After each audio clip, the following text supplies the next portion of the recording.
Good evening, ladies and gentlemen, and welcome to Jule T. Saynes' production version of Those Collinsport Boys with myself, Alan Gallant, and your co-host, Patrick McCray.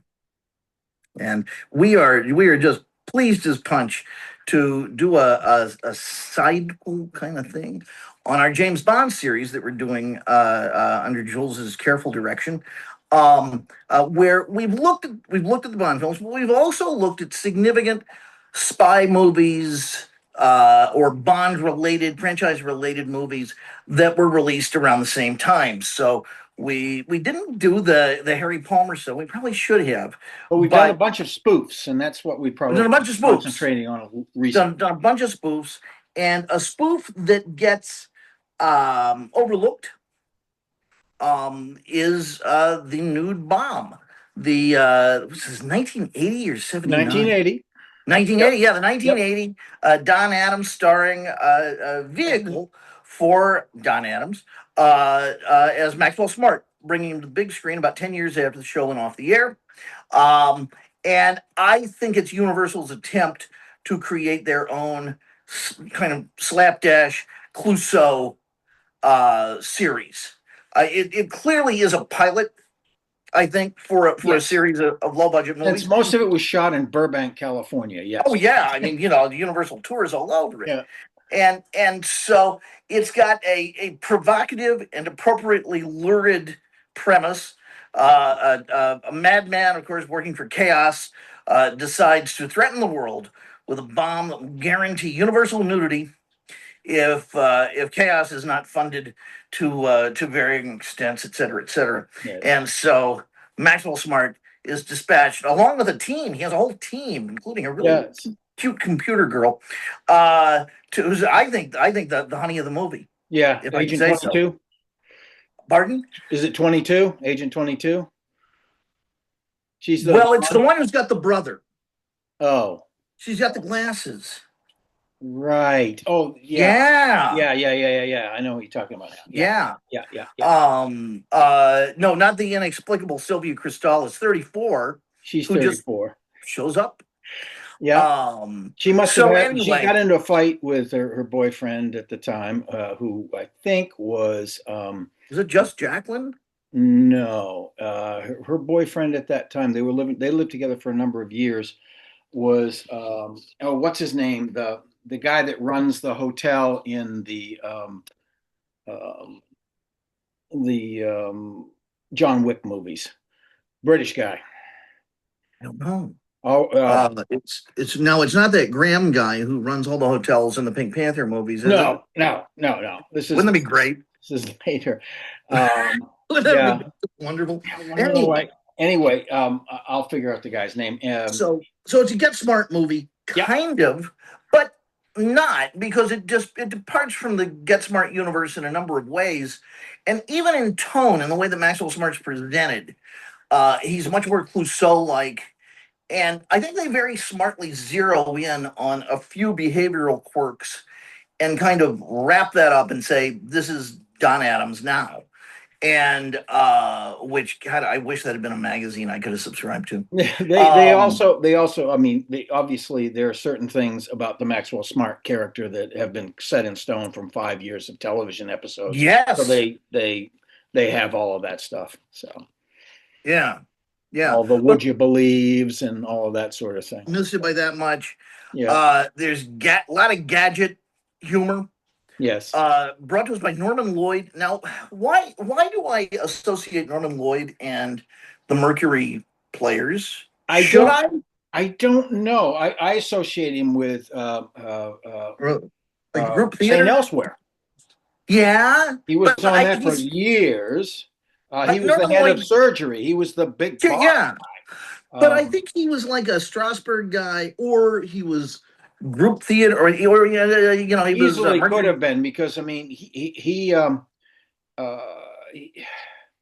lived to be what, 106, 105. Yeah, and 105.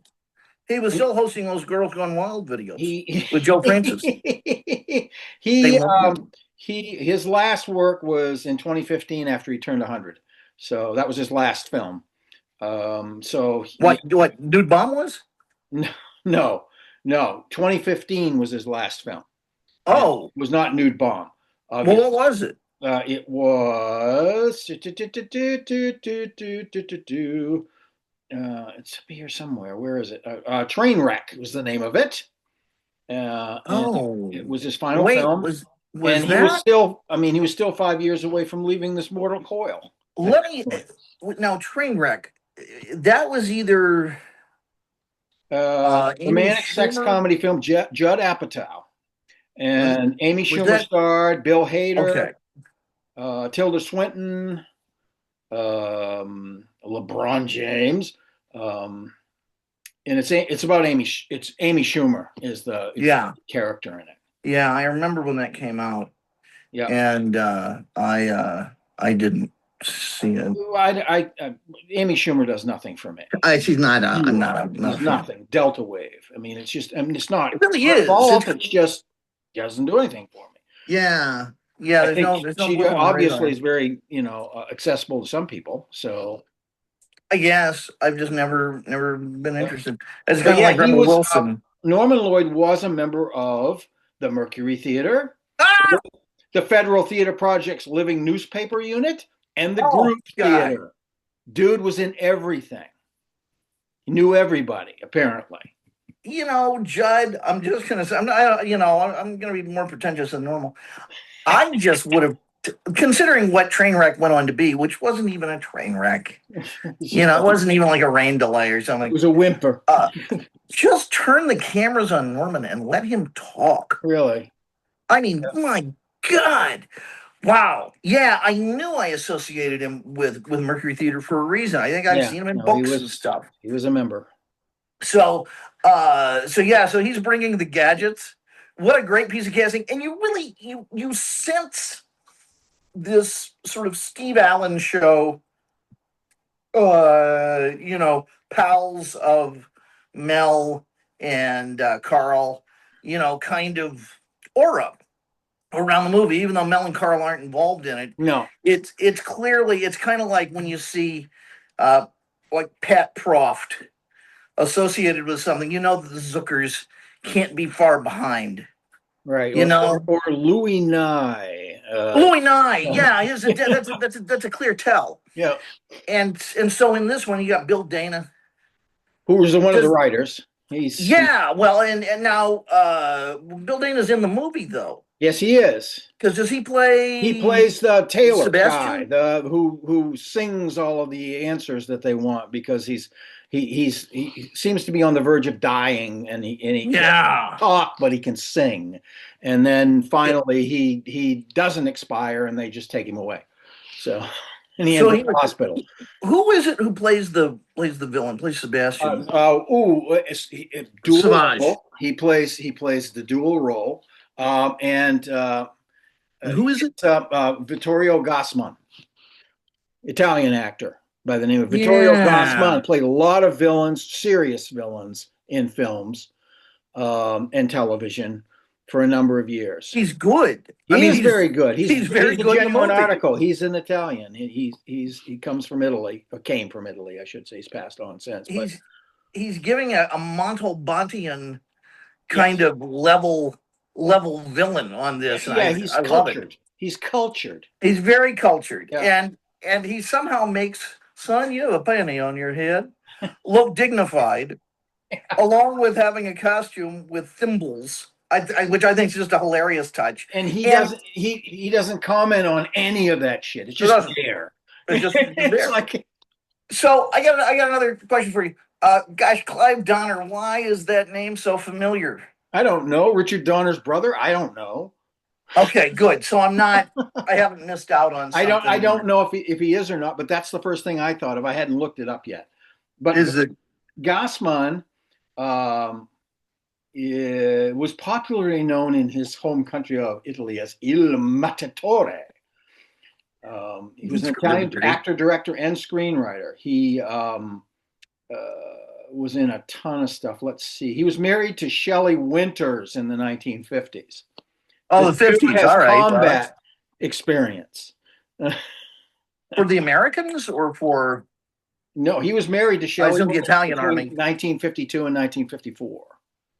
So he's been, Okay. I mean, he was born in 1922, so he's been around. He was around for a long time. He died in 2000. He Um, didn't fight in the war, though, did he? no, but no, that was a joke about Shelley Winters. He was a war. Oh. I mean, I'm saying he's combat veteran for being Ah, okay. Shelley Winters. Well, that Um, would have been in the time she made, you know, the Night of the Hunter. yes, it was. It was in that general period. I think. She was Right. stunning. Yeah, she was. She was gorgeous, and she never got over being gorgeous, even when she wasn't. She was Which is part magnetic. of her larger than life personality, which she always had. So let's see. He got a Best Actor award at Cannes for being, he was in Scent of a Woman. But this is a different Scent of a Woman. This was from 1975. Oh, how Uh, many cents are there? let's see some of the other films that he's made in the United States, if I can see. Um,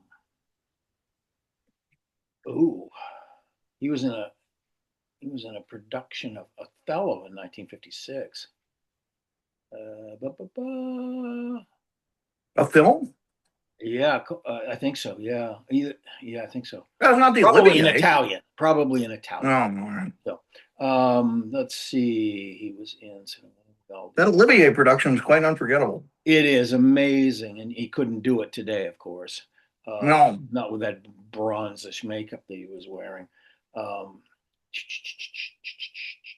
oh, he met and fell in love with Shelley Winters when she was touring Europe with her fiance, Farley Granger. um, he well, being a from what I truly understand about international Farley, Lothario, he stole her. from what I understand about Farley Granger, she had the free time. Yeah, I think she probably had a lot of free time. Yeah, well, maybe he was doing a favor for both of them. Yeah. Yeah.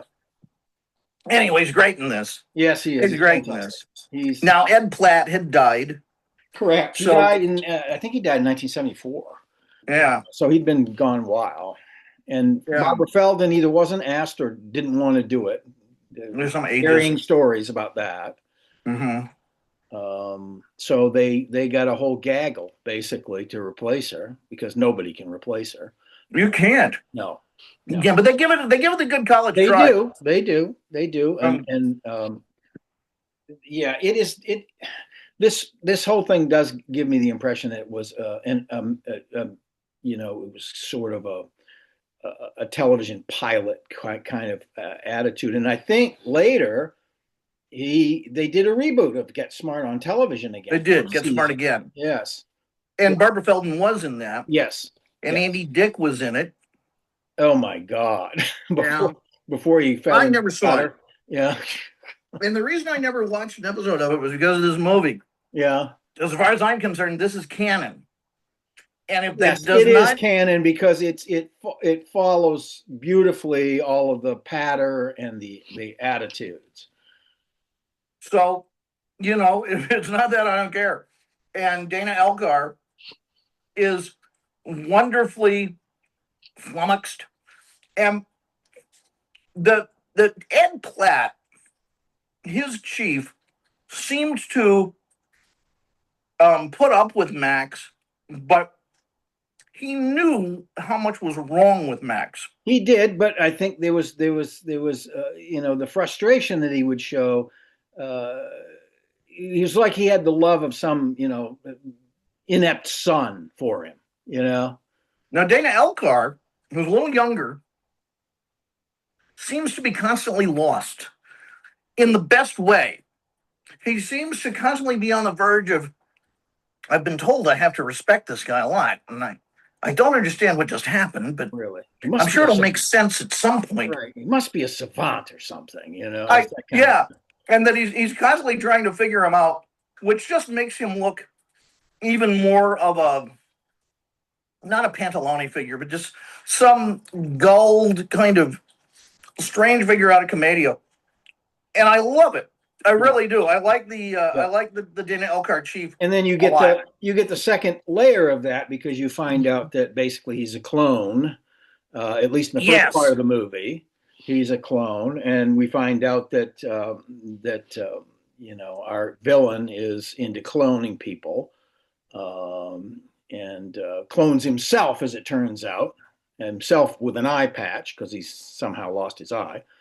And then when he starts killing his own clones, Yes. of course, now we know what Christopher Nolan ripped off for The Prestige. Yeah. Nice going, Chris. Only he turned it into a kind of a horror story. Horror story is not nearly as good. Yeah. Good going. You ripped off the nude bomb. You left out the good parts.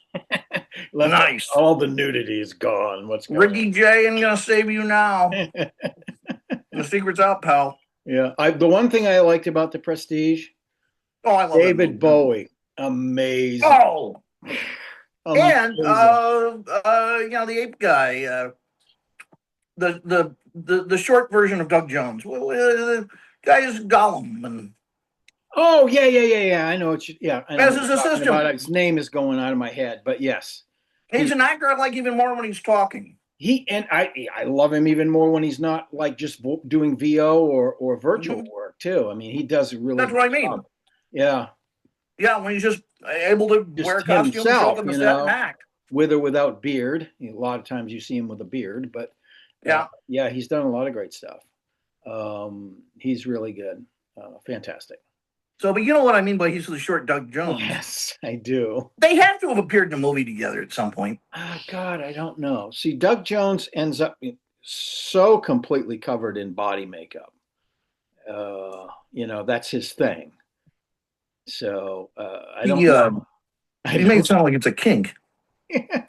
Well, maybe it isn't. Maybe it is. I was on a flight with him once. Yeah. And he is like rail thin as he looks. Rail thin. Yeah. Rail thin. Yeah. And he ended up walking down the aisle, not matrimonially, but from the plane to baggage claim. And I thought about chatting with him, but I just it's the end. It's a late night flight from LA. The man's tired. Leave him alone. But you know who he did talk to? This was amazing. He had Danny Washburn on one side and Paul Williams on the other. Oh my God. And I mean, I could have taken pictures. I could spend an entire month with Paul Williams. The guy's what a guy. And he's also a recovering addict and alcoholic, so we could share those stories together. Yeah. Man. He's actually what he does now when he's not writing music or appearing, wherever, is he is a certified therapist for addicts. Wow. Yeah. Wow. I guess it was his last album, maybe Back to Love Again, which was great. It was wonderful. And he is as interesting looking as he ever has been. And I'm sorry. He is, with a shock of hair sticking straight up. And he was, what's his name? Corgan, who does from the Smashing Pumpkins. He does an interview show now, and he did a long, lengthy interview, and it's on YouTube. And I would highly recommend it for anybody that knows anything about Paul Williams. And if you don't know anything about Paul Williams, watch it. If you like the sort of interview shows on, this is going far afield. Why not? Nude Bomb, watch it. It's fun. We've got about 4.5 minutes before I'm out of time here. Just so very quickly then. Yeah. Speaking of podcasts, it's no longer being produced quite the same way. But if you like podcasts that deal with the sort of celebrities, the people who would be watching this would be interested in, Gilbert Gottfried's amazing Colossal podcast. Oh yes, I've seen the gold standard of it. It is. It's so good, and the interviews are wild and raucous and full of Forrest Tucker jokes. I'm sure. But so are the celebrities. It's amazing how bawdy the most staid-seeming celebrities are. Yeah, because he'll encourage it, and he does, and he makes it safe. Yeah. But his partner Frank Santapadre is fantastic. Yeah. And you get such a great portrait of why people loved Gilbert.